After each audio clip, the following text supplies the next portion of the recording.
Assalamualaikum warahmatullahi wabarakatuh. Saya Eka Siamto dengan NIM 520242217, Program Studi Pendidikan Teknik Otomotif 2020, Universitas Negeri Semarang.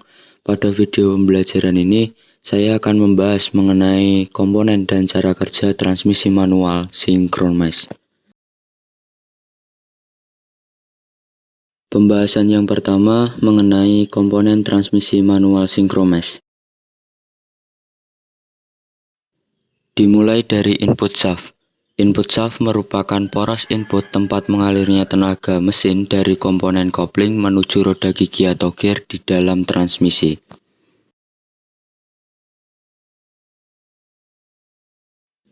Selanjutnya, bagian-bagian synchronizers terdiri dari yang pertama, blocker ring atau cincin sinkronis, berfungsi sebagai pelindung roda gigi dan pemandu untuk hub sleeve pada saat sinkronis mulai menghubungkan putaran dan daya dari gigi percepatan.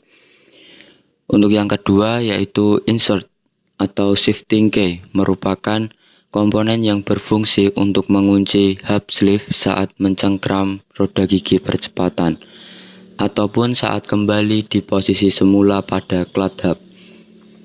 Yang ketiga, insert spring atau shifting key spring, merupakan komponen yang berfungsi untuk memberikan gaya tekan kepada insert sehingga insert dapat berkunci dengan baik dan fleksibel.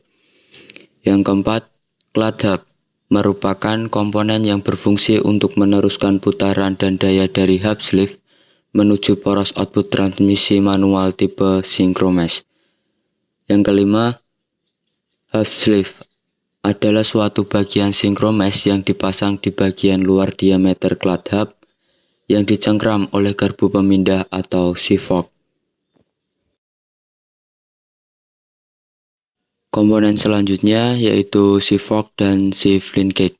Yang pertama, garpu pemindah atau C-fork berfungsi untuk menggerakkan gigi geser dan mengoperasikan sistem roda gigi transmisi dari porosnya, sehingga perpindahan gigi dari satu gigi transmisi ke gigi lainnya menjadi mudah dilakukan.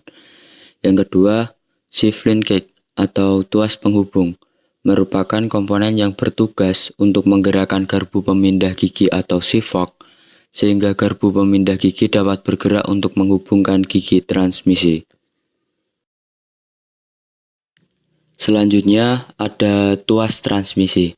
Tuas transmisi atau tuas persneling merupakan komponen atau tuas yang terletak di dalam kabin mobil yang berfungsi sebagai alat bagi pengemudi saat memindahkan gigi transmisi berdasarkan kondisi mengemudi.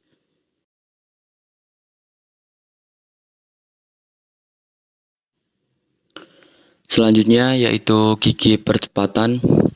Gigi percepatan atau gigi transmisi merupakan susunan dari beberapa roda gigi yang berfungsi untuk mengubah input putaran mesin menjadi hasil output berupa perubahan torsi ataupun kecepatan yang akan meninggalkan transmisi sesuai dengan kebutuhan pengemudi. Seperti roda gigi percepatan 1 sampai roda gigi percepatan 5 dan roda gigi percepatan mundur.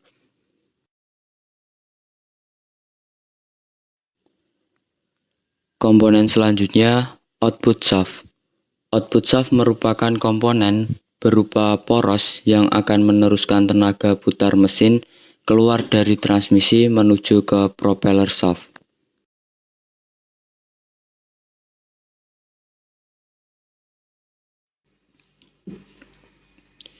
Selanjutnya, reverse idle gear. Reverse idle gear merupakan komponen transmisi manual yang berfungsi untuk mengubah arah putaran output shaft. Dengan adanya reverse idle gear ini, maka mobil bisa bergerak mundur sesuai tuas persneling berada di posisi R.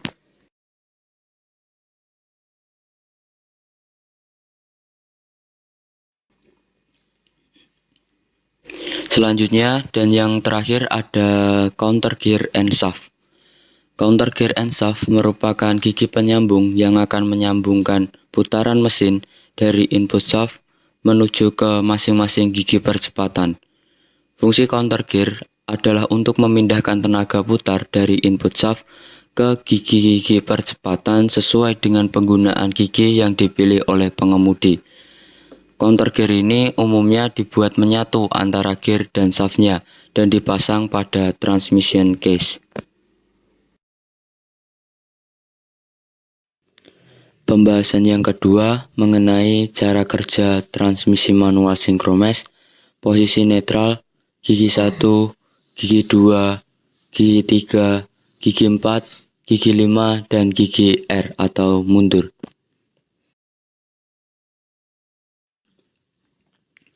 Saat posisi netral, putaran dan tenaga mesin tidak diteruskan ke poros output atau output shaft. Hal ini lantaran semua roda gigi percepatan tidak ada yang terhubung dan unit sinkromes semua dalam keadaan bebas. Aliran tenaga dari mesin hanya memutar poros input dan counter gear saja, tanpa memutar poros output.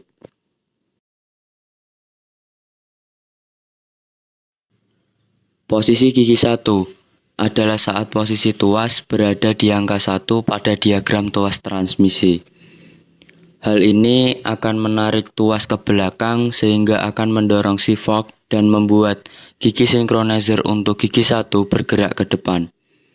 Dengan begitu, maka gigi 1 akan terhubung dan memutar poros output. Posisi gigi 1 menghasilkan putaran yang lambat, namun memiliki tenaga putar atau momen pada poros output yang besar. Selanjutnya, posisi gigi 2 adalah saat posisi tuas berada di angka 2 pada diagram tuas transmisi.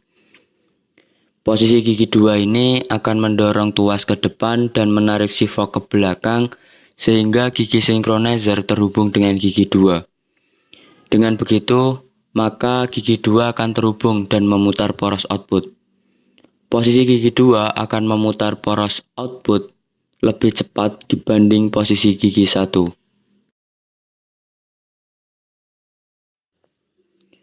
Kemudian posisi gigi 3 adalah saat posisi tuas berada di angka 3 pada diagram tuas transmisi. Hal ini akan menarik tuas ke belakang sehingga akan mendorong si fork dan membuat gigi synchronizer untuk gigi 3 bergerak ke depan. Dengan begitu, maka gigi 3 akan terhubung dan memutar poros output. Posisi gigi 3 menghasilkan putaran yang lebih cepat dibanding posisi gigi 2.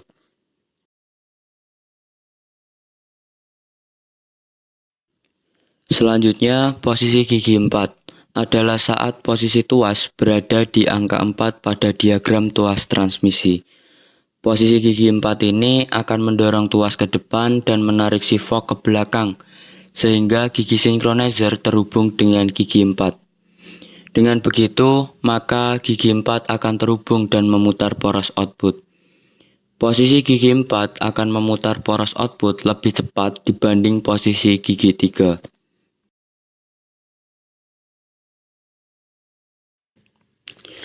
Posisi gigi 5 adalah saat posisi tuas berada di angka 5 pada diagram tuas transmisi.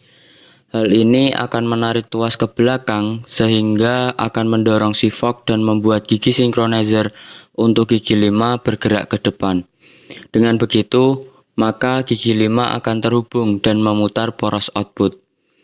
Posisi gigi 5 menghasilkan putaran yang lebih cepat dibanding posisi gigi 4.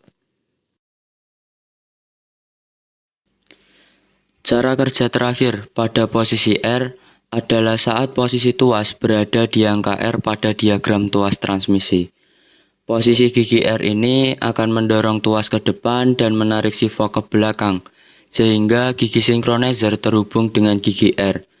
Di antara gigi R dan counter gear untuk gigi R dipasangkan gigi pembalik yang bernama reverse idle gear.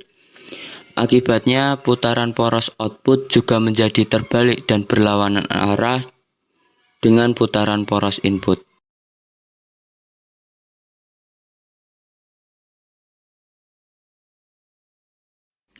Berikut merupakan simpulan pada video pembelajaran ini. Yang pertama, komponen transmisi manual syncromesh terdiri dari input shaft, unit synchronizer, shift fork, shift linkage, tuas transmisi, output shaft, gigi percepatan, reverse idle gear, serta counter gear and shaft. Kemudian yang kedua, cara kerja transmisi manual synchromesh pada gigi 1, 2, 3, 4, 5, dan R memiliki karakteristik masing-masing pada putaran poros output sesuai dengan mekanisme gigi yang bekerja. Demikian pembahasan dari saya mengenai komponen dan cara kerja transmisi manual synchromesh. Sekian, wassalamualaikum warahmatullahi wabarakatuh.